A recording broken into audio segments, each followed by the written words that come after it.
Utilize surprise as an opportunity. Don't denigrate yourself because you are surprised. Oh, I should have seen that coming. You didn't, so now what? Now what are you going to do about it? The information provided on the Autoimmune Hour, Understanding Autoimmune, and Life Interrupter Radio, including the websites plus social media, is for educational purposes only. What you read, hear, and see on the Autoimmune Hour and its websites and other media outlets is based on experience only. The information should never be used for any legal, diagnostic, or treatment purposes.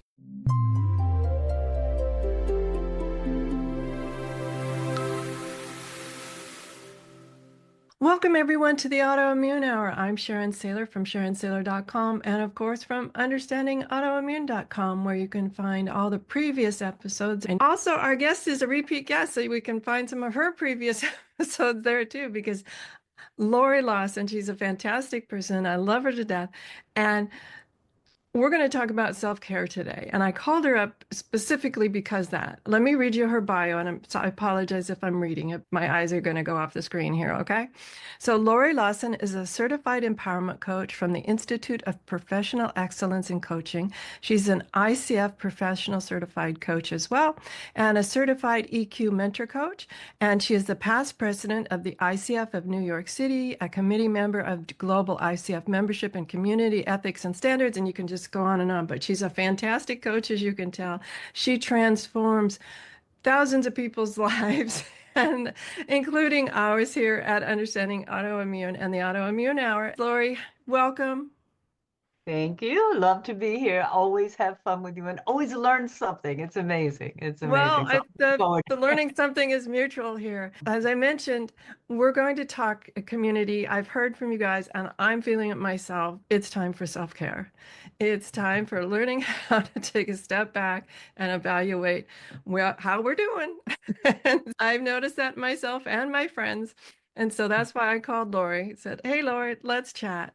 So, Laurie, if we were to talk about self-care, what would be some of your very first thoughts that come up about describing self-care? Sometimes people feel guilty about it. oh yeah, and maybe that was a thing of the past. It's okay. There's many people who need help. But right now, I think we're all in a bit of flux because every day you're getting bombarded with new ideas, new concepts, new disappointments, new challenges to your values. And so what you have to do, I think, first is take care of yourself because we don't have the power to change this order or to ignore this piece of information.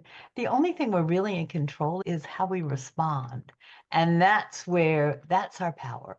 There are many opportunities to grow it now, but we seem to think, oh my God, we're powerless and what's happening? And this is not the way it always was. And that's all true.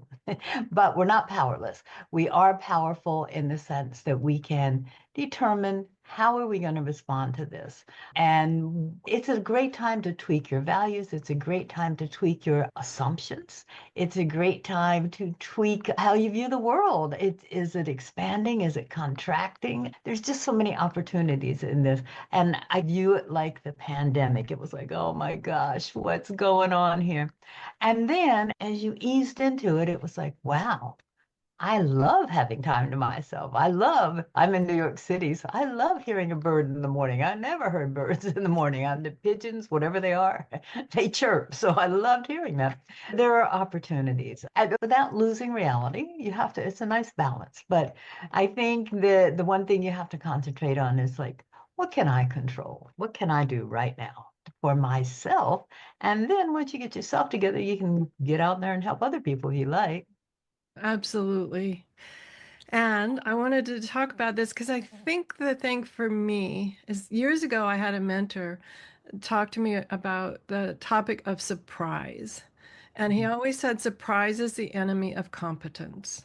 He's a business coach, he's a leadership coach. That's like real corporate speak, right? But there's a lot of truth in that I noticed when I reframed my view of surprise.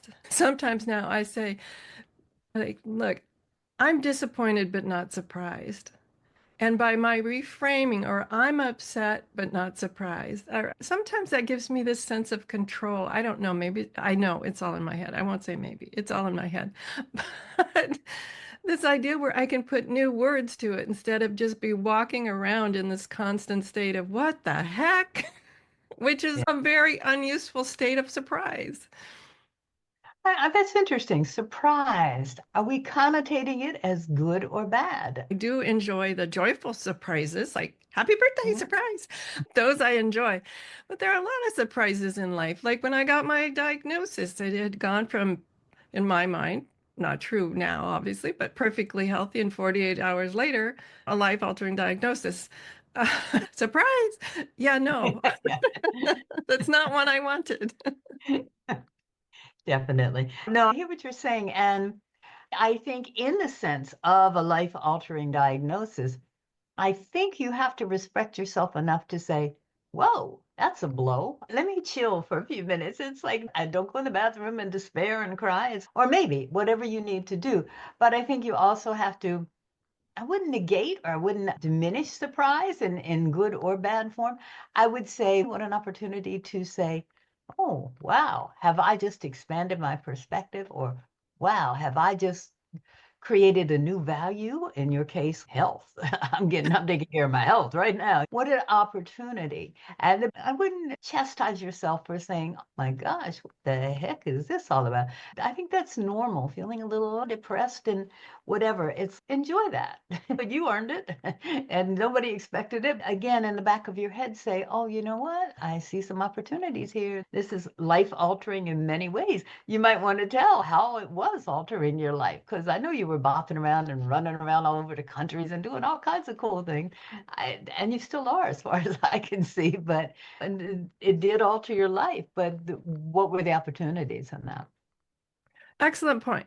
Yes, I'm not doing what I was doing in 2014 when I got the diagnosis, but that same energy still exists within me, that same drive to learn and to share what I've learned. So we've been able to adapt it. And obviously, the autoimmune hour would not have happened if it hadn't been for that diagnosis, because I didn't.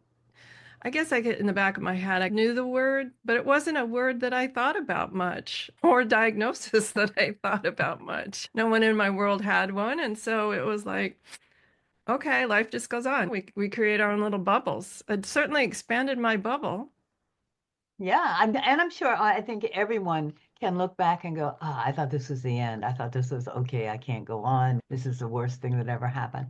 And in retrospect, it's okay. I survived. And when you're feeling really, I can't do this, it's sit down and write down a few things that you survived, because I know there are many for all of us. And it was like, in retrospect, it's okay. I can see where this led. And that's not so bad. I got it. I got it. Thank heavens for the autoimmune hour. It was like, without, what would we do without you, Sharon? It's like you've been kicking around for what, 10 years now with this stuff? Yeah, a little 10 and a half now, actually, if we're counting Wow. good. Who would have thought Lori's been my friend for a long time, even I though did. we're on opposite coasts? Yeah, but we keep maintaining and hanging in there. That's all we can do, which is good. And that's a good thing to do.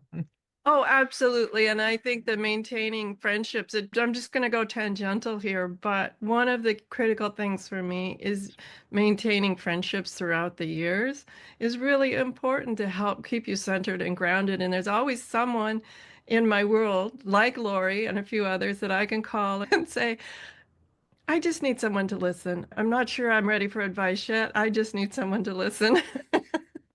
And those kind of Definitely. people in your world are awesome. Yeah, that might be one thing you want to do now before the tsunami hits you, if indeed there is one on the way for you. It's just consider your circle. Consider your support circle. And it could be family, it could be friends, I don't want to encourage this, but it could be like someone like Sharon who you listen to once a week, and a group of people there. But just see who's adding energy to your life and see who's taking it away. And doesn't mean you get rid of them, but it does mean you're conscious of that. I agree with you. I think connections, again, the blessings of the pandemic, it was like, oh, now we're all alone. Okay, how do we connect? And thank heavens, I used to tape my television show. You'd have to come to New York City and you'd have to sit in the studio and I Watch love me. that. I did too. And watch me try to pretend to use the equipment I had. Thank heaven for the guys there. And then if you didn't come to New York, c'est la vie.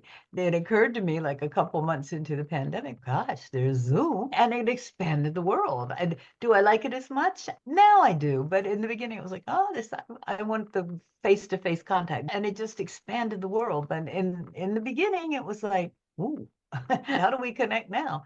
But we figured out other ways, but I will not diminish the value of face-to-face contact, of touchy stuff and feeling somebody and hugging them. And I fear with all the technology and all the AI and all the equipment, I fear we're losing that contact. So I would say get out there and hug somebody, or at least shake their hand. With their permission. Yeah, I guess. Why not? But I absolutely agree. There's nothing like face to face. I'm going to be in New York later this year, and Lori and I are going to have tea like we always do. Yep, And I'm yep. really excited about that. Uh, and there's nothing like face to face. But you're right. Just in any sort of contact is critically important. And I love the Courage Club community here on the Autoimmune Hour. I do. And yet I really encourage people to seek that contact, close friendships, where you're a really support system for each other consistently and constantly. Because one thing about social media, there's good and bad to all these things in life. I learned that. But the one thing about social media is what I notice there's these, I'm not a tech person, people. So, just flow with me here. This is the science of Sharon, so take it for what it's worth.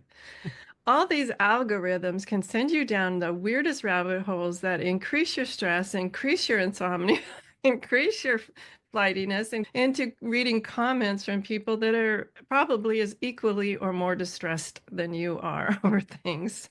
And so when you can have contact in meetups, or I like to go to this thing called Library Lunch and Learn. It's just an hour and you can hear interesting topics. And there are opportunities opening back up now. And I'm just all for cultivating friendships the old-fashioned way.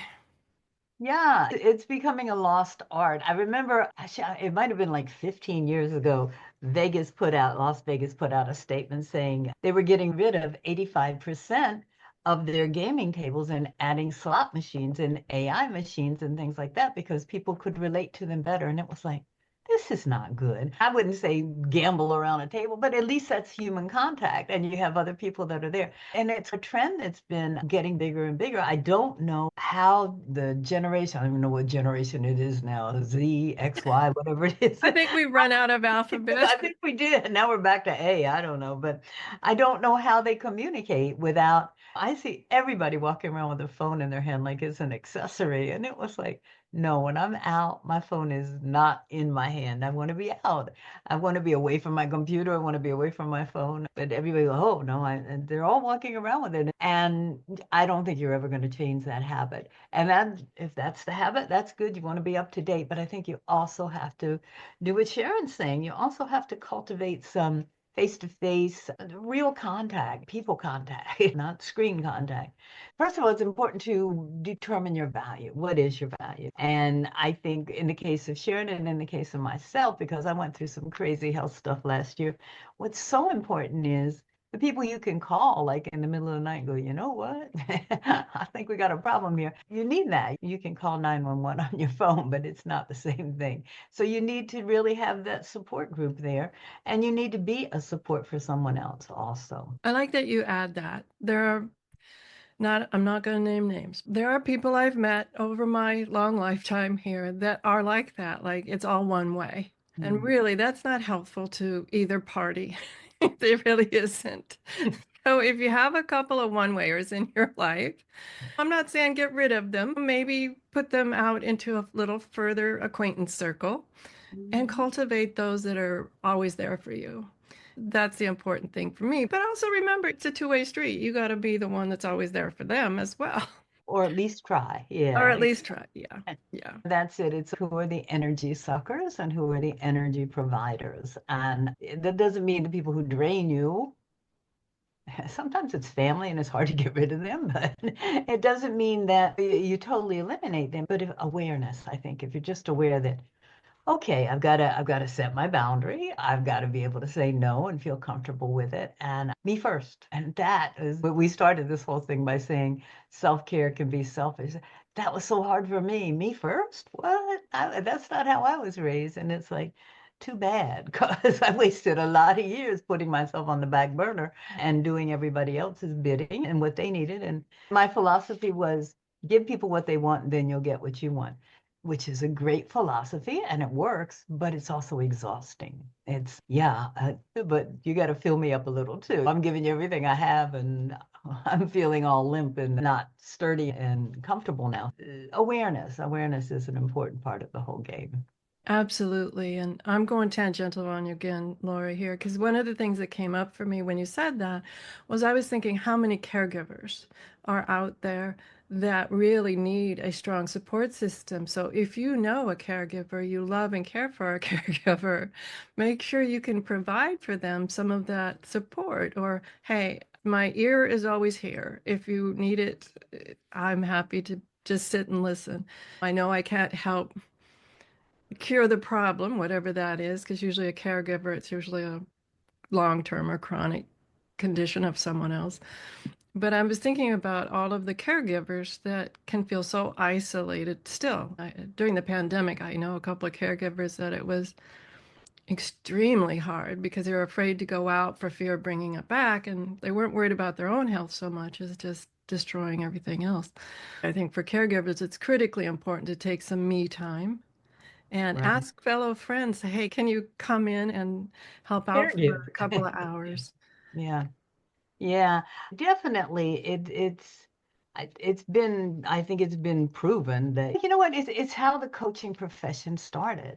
Because who would have thought that a profession based on you listening to somebody else would blossom and bloom and people would go, oh my gosh. And yes, there are psychiatrists and psychologists and all of that. But this was the whole game was let me listen to you. Let talk about whatever you want. I'm not going to direct this. Let me just hear what you have to say. And then suddenly people were going, oh my God, that's all I needed. I just needed someone to just hear me. There's sometimes you get lost in the world and in whatever world you're in. So yeah, a whole profession was built around listening and hopefully, if you're a good coach, assisting and helping them move off the penny and go down the path that they want to get on. Listening to people, it's a skill. You'll see people who are listening to you and looking over here and they're just waiting for you to finish so they can say what they want to say. But really listening to people and just hearing what they have to say with no hidden agenda. I mentor coaches as well. And one of the things that I think about is that defining it is sometimes, I'll say most of the time, and even with a lot of my clients, they just want to think out loud. Yeah, without being judged, without being censored, without being, it's just say whatever you got to say. If nothing else, it'll clear out your head because all that's running around your head. The way that I did it in the beginning was it was like I would count to five before I responded. And it would be like, okay, let me just process whatever you said. One, two, three, four, five. And then try to just really hone in because I have a tendency, I talk fast. I'm from New York City. I don't have time. And I jump in and I have a lot of energy in the conversation. So I jump in because I'm excited. And that's not helpful. Let the person finish first and then say what you have to say. So it's a skill you can learn for sure. But you know what I love about the skill of listening that we learn as coaches, which is different than just, as you said, different than everyday listening, where we're most often listening to respond Yeah. instead of listening to let it linger. But one of the things I love that from that is it really helped me in all my other social circles. The other day I was at an event and I was feeling a little uneasy. I didn't know anyone there, and it's okay. And I'm a bit of an introvert, and it's just not my natural skill set to just walk up to someone and say, hi. That's not my natural thing. Using my coaching skills, walking up to someone, asking a question, and then the majority of the time I just ask very simple follow-up questions, like, what happened next? It wasn't even a big, thoughtful, huge question. Yeah. I had a good time. I've heard back from several of the people I met there. They emailed me and they said they had a good time.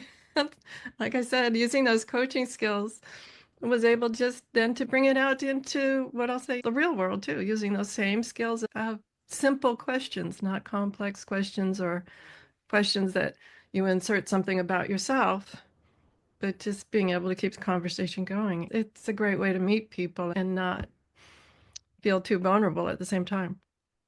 Absolutely. Yeah. And yeah, without them, you look for the snack table or the drink table and it's, let me go somewhere so I don't have to talk to anybody. But again, it's a great challenge and it's a great opportunity to get to know people. I usually look for the person who's looking like I do. I'm not sure where I should go next, and I'll go up to them and talk, and then we can create that bond there. I know when the results of the last election came around, I had people call me and go, what should we do? What should we do? And I said, you know what? I think we're going to have to take care of each other if you disagree with what's going on and be a little kinder and be a little more present and be a little more communicative and connecting with everyone because people were surprised. I'll use your word. They were surprised.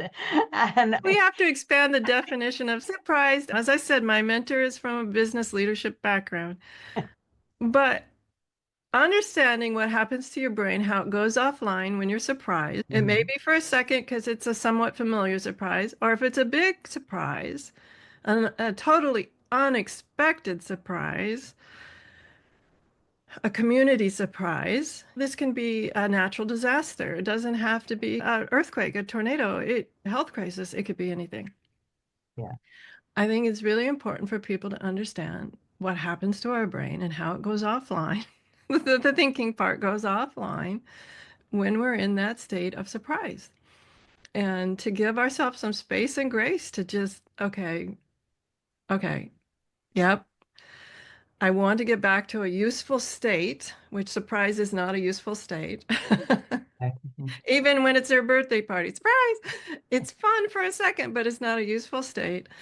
To be able to get back to that place of, okay, I'm back inside my body. I can start to think. I can start to really take some conscious breathing and be able to center myself and reorient myself. When we're in that state of disorientation, regardless of whatever surprise, is when we're most vulnerable to almost anything. We can be easily knocked off balance. A comment can do that. It will be like, oh, wait, that wasn't the comment I expected, or oh, that was insulting. And that, Or was that insulting? It's one of those where yeah, you're, that's it. I think I'm insulted. Do I need to be insulted? Do I have time to be insulted? Anything can knock you off balance. And sometimes it's good. Again, I hate to be the Pollyanna, but sometimes you're on a trail and it's, oh, I never thought about that. Again, utilize surprise as an opportunity. Don't denigrate yourself because you are surprised or, oh, I should have seen that coming. You didn't, so now what? Now what are you going to do about it? I think what's also important is, and I know that we have a tendency, we're all so busy. I'm not sure what we're all doing, but it's very busy. And I think we don't take time for ourselves to just get our day together. And I am not a meditator. I know a lot of people meditate. I have tried and tried, gave it up. But I did find something called the Miracle Morning. And the concept is that get up an hour earlier, take 10 minutes in each of the categories. It's a book called, I think, The 60-Minute Miracle Morning by Hal Elrod. And I've been doing it I am on day 1,696, and I don't do weekends. So I've been doing it for a while. Congratulations. Seriously, I'm very consistent on that one thing. But he has this acronym, SAVERS, and I've narrowed it down to 5 minutes as opposed to 10 minutes of each. But it's 5 minutes of silence, which I never get. If you can, and I guess that's meditating. I pretend I'm doing something like meditating. 5 minutes of affirmations, 5 minutes of visualizations, 5 minutes of exercise. I can handle that. And 5 minutes of reading.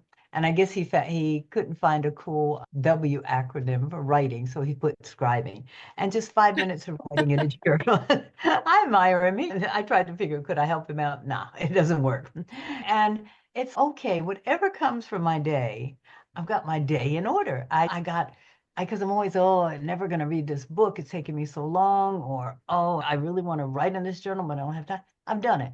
I don't have to worry about it I can do more, but I don't have to worry about it for the day. I have set my day in motion. So I would recommend that people find one thing they can do in the morning, just to get going, just what's going to make you happy, what's going to get you in line for the day that you want to have, and do that because we say we're going to take time for ourselves, and sometimes, yeah, you go for a manicure or a massage, but you don't do that every day. So it's unless you're very lucky and very rich. But it's just take care of yourself first, and then hopefully you can expand and take care of other people at the same time. Absolutely. I love that idea, though. I'm not Yeah. a meditator either. I've tried, but I have my own, like you, my own version of meditation. I've tried, and I'm not one to sit there with my legs crossed or anything like that. And I understand there's multiple ways to meditate, and my favorite way is always in nature, whether I'm doing gardening, and this I don't heavy garden, guys. I've got some flowers I like to go out and water. That's very meditative to me. I like to just even sometimes when I'm feeling stressed, it's not a big walk, it's like a 5-minute walk. I walk around the block. But just getting outside, getting some sunshine on the old eyeballs, breathing some air, and just a change of scenery is really meditative to me. I think you and I both agree that there's nothing like nature, especially like the ocean and the sea and water and sand and trees and sun. And I would say find a happy place. Find whatever your happy place is, and but do it consistently. It's yeah, because I'm a walker, but I walk where I have to go. I used to get up every morning and walk around in laps and everything. I don't know what happened, but I gave it up. But it's like things that make you happy. Start your day with that because your day is going to be full of surprises and disappointments and exhilarations. But make sure build your foundation and consider each day a new house, so to speak. You're building a foundation for your daily house. You said do things that make you happy, and I was thinking about on a number of times I've talked to people. I think if you asked them that question, it would be an unexpected surprise. Like they'd have to stop and think about what do you mean, what makes me happy? If you had a morning open, what would you do that would make you happy? And I'm thinking about a lot of my friends would probably not have ever entertained the idea, A, that they have a morning open, or B, had the time to think about "Oh, what makes me happy anymore." Lori and I are not being Pollyannish or silver lining about it, but I think about during the pandemic that there were lots of things that I pulled out of the cupboard that I used to do that I hadn't had the time or made the time, I should say, to do. And I realized there were certain crafts and things like that I found meditative as well, that when I had the time open up. So that helped me understand what I would always give up first that brought me the most joy. And I'm thinking, wow, that is a weird way to go through the world, is giving up what brings you the most joy first because you've got, I'm going to put in air quotes, guys, more important things to do. That's so funny. Yes. What makes you happy? That's the deer in the headlight. Good question. Or I know in the coaching, it's what do you want? It's what do I want? Yeah, but again, great opportunity. If you can't think of anything that makes you happy, go back to your childhood. What used to make you happy then? What do you feel? We like to moan and groan. Oh, I should have done this. What should you have done? Did you want to learn the piano? Did you want to learn how to roller skate? Do that. You can do that and let it be a new opportunity. And it's like, okay. And it might not make you happy, but that's okay. Then you move on to the next thing. But even if you can't think of something that makes you happy, I know, or I like to call it brainless sometimes. I used to do embroidery and I loved it because I didn't have to think about a thing. I would just in and out with the stitch. And it was like, and I don't know why I stopped it. Who knows? Friends tell me that I become transfixed when I do dishes. And I don't know why. It's just a non-thinking thing. Sometimes you need to not think. But if you're really seeking that happiness, go back. I'm a transition coach and a reinvention coach. And people, especially for people who have retired or who have had a major upset in their life has totally changed, it's like suddenly you are the CEO of your life. And we're used to hearing, okay, here's what you got to do and this rule over here.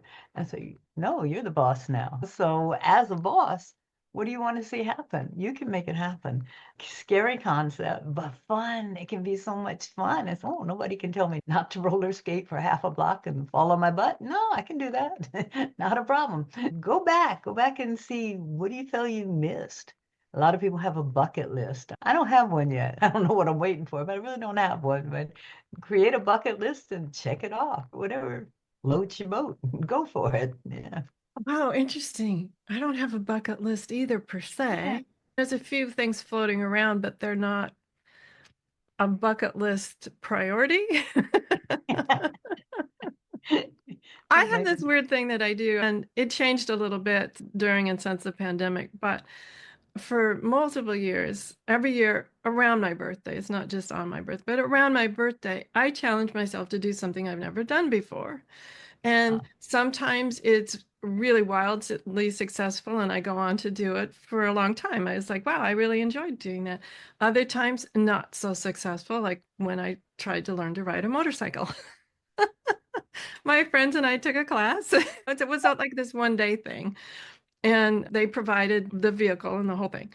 So one of my friends was so good, they were invited to come back and take some instructor training. The others middle of the road, and me, I was the only one that failed the class. So now that was a learning experience that taught me what I'm good at and what I'm not good at. But I already knew some of the things about motorcycle riding that I really wasn't that coordinated. But it was a wonderful memory.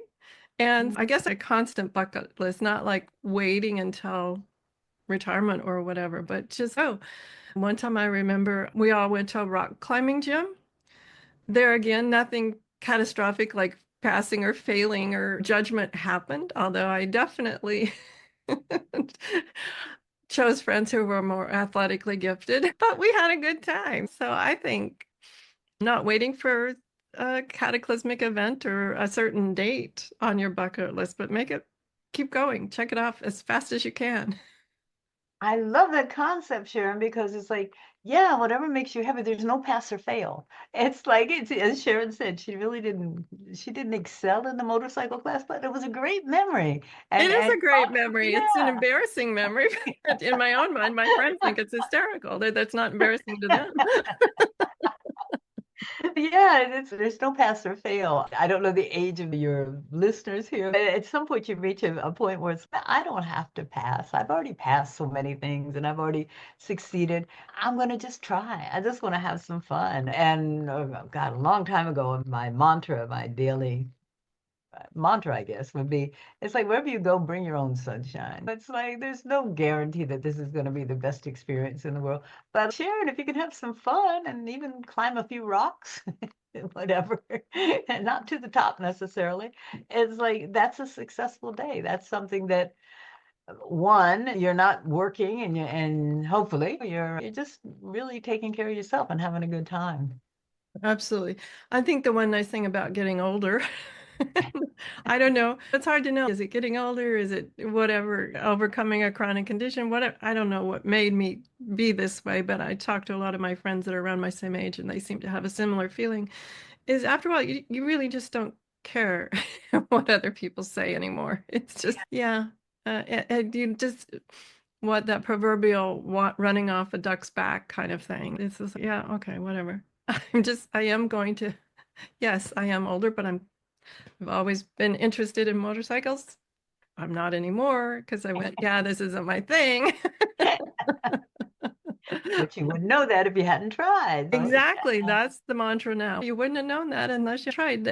I'm really bad at paraphrasing quotes and things like that, but I remember a concept and the one about regret. You'll regret what you didn't try more than what you tried and failed. And then I think like that's that? really true. Yeah, I think so. And with age comes, you find yourself doing things like, oh, I remember as a child, as a teenager, I said, I would never do that. Not anymore. I understand. I understand aging better because I am and things like that. I'm curious though, Sharon, what tricks do you have? Because I know I've had to develop some when when your health says, yeah, I bet you'd like to do that, but you can't. Not right now. What inspiration do you give yourself to say, you know what? Okay. Because I went through that last year. I was like, what? I can't do this anymore? Okay. Or maybe it's not permanent, but now I can't. So, what tricks do you have for that? Wow, that's a great question. I'm not sure they're tricks. Yeah, I Workarounds, didn't like that maybe. word when I said it. Techniques. Workarounds. Really depends on the item. One of the things that I know it's crazy, but I've always loved to travel, and I had developed a whole career around traveling to Yeah. places. And then with the diagnosis, that got interrupted. So one of the things is either now traveling to different types of places than I used to go, or another workaround is, okay, planning something. I've got something planned for next year. And yet I know, like right now, I've been planning this for a few months and I've been working very hard to toe the line on and getting certain things squared away in my health to make sure that I'm on tip top, top notch as I can possibly be for that event. Now, I knew all these techniques and tricks and things to do, but I was not the most consistent at it. Yes, I know, guys, I'm ratting myself out here because I talk about that. But I would notice in my journal, I would do certain things and they would be successful, and then I would start to cheat a little bit. Okay, okay, I've been eating really good, and there's a birthday party coming up. So whatever. With having this goal next year in mind and out there, it's like that carrot in front of me to, so I've been super good about preparing in my mind. What do I need to prepare for this event? And super good about preparing for it because I've got this goal, this pot of gold at the end that I'm going towards. I know I used to enjoy all sorts of sports and things that I don't do now, but I go watch my grandkids' games all the time. So I remember fondly playing some of those games in high school and college and a little bit beyond and things like there's plenty of ways to have workarounds, even if we're not quite able to do what we used to do. And some of the things that I no longer do, yeah, are fond memories. But then I think about them as fond memories because I'm like, yeah, I'm not sure I'd really enjoy doing that anymore. That's a reality too. It's okay, I used to be able to do that, but do I want to do that now? Yeah, I think what I spent, mine wasn't as catastrophic as yours, but it was just like, oh, I'm so limited now. I can't walk as far as I used to. And and that's something you can build up stamina for. But when I would really get down, it would be like, what can you do? What can you still do? And be grateful for that, of course. That's one thing. And I love the idea of one vicariously living through grandchildren, but also of creating a goal and maybe little mini goals in between. So it doesn't seem like so monumental. It's okay, this is the end goal and I have to get there. But okay, first I have to buy a new suitcase, whatever it is. Yeah, creating goals to keep you going. And heavens, we're of sound mind and sound semi-sound body. And but it's so we can evaluate and adjust and tweak and see okay, what is appropriate? No, I don't want to use appropriate. What's going to work for us? Yeah, I love workaround. I love that instead of what I had used. But yeah, what's going to work for me in this certain case? How can I enhance it? Or have I reached my goal? And if I have, what's the new goal? What else can I add to that? And I like that. That's really incentive bearing. It's okay. Yeah, I got this. I can do this. And then maybe I can do this. And eventually I'm going to lead too. So good for you. I like that idea. And I say stay away from the naysayers. Oh, As yeah. I'm reaching a certain age, I find a lot of people are cranky and naysayers. Like, why do you want to do that? Or you can't do that. And that isn't true. It's that they can't do that anymore, or they won't do that anymore, or they think they can't do that anymore. They're putting their stuff on you and just really beg all my Courage Club community not to let it stick to you because not believing like other people's tragedies. Maybe they went on a trip and it was less than successful for them, or it wasn't what they expected. That doesn't mean that your trip will be the same. You can learn that, okay, maybe they should have, instead of walking those 10 miles, taken the metro or something. So learn from what they're telling you. Maybe they're giving you useful tips hidden in the criticisms about, okay, yeah, no, I don't think I even 10 years ago would have walked the 10 miles, but whatever. And take out maybe some nuggets, but don't let the naysayers get you down or convince you that you can't do it. I just heard two fantastic quotes, and I'm like you. I can quote anything, but never be able to attribute it. I can't remember that, but I can remember the quote. One is, "You will never be criticized by anyone who is doing more than you are." Okay, take that. And That's good. isn't that good? And then two is, let's see, can I remember it now? Two is, oh, never accept criticism from somebody from whom you wouldn't accept advice. And it's okay. That kind of puts that criticism in perspective. And it's now, if you want to let it bring you down, go ahead. But really, I love the quotes. It was just like, you'll never be criticized by someone who's doing more than you. So it's the criticism probably comes from someone who is a little envious or a little unable to do what you're doing. So good point to remember. Sometimes people get stuck on the idea that just because they can't do it or won't do it, or it's not even in their concept of doing it, that somehow that applies on like a global scale. So, no, It's a universal law. You can't do it. No, right. yeah, I can. Just because I can't, you can't. Everybody can. Nobody does it anymore. It's over. Yeah. Obviously, when you've got a chronic diagnosis or just in aging, whatever it is, it does take more planning than it used to, but maybe that's a good thing.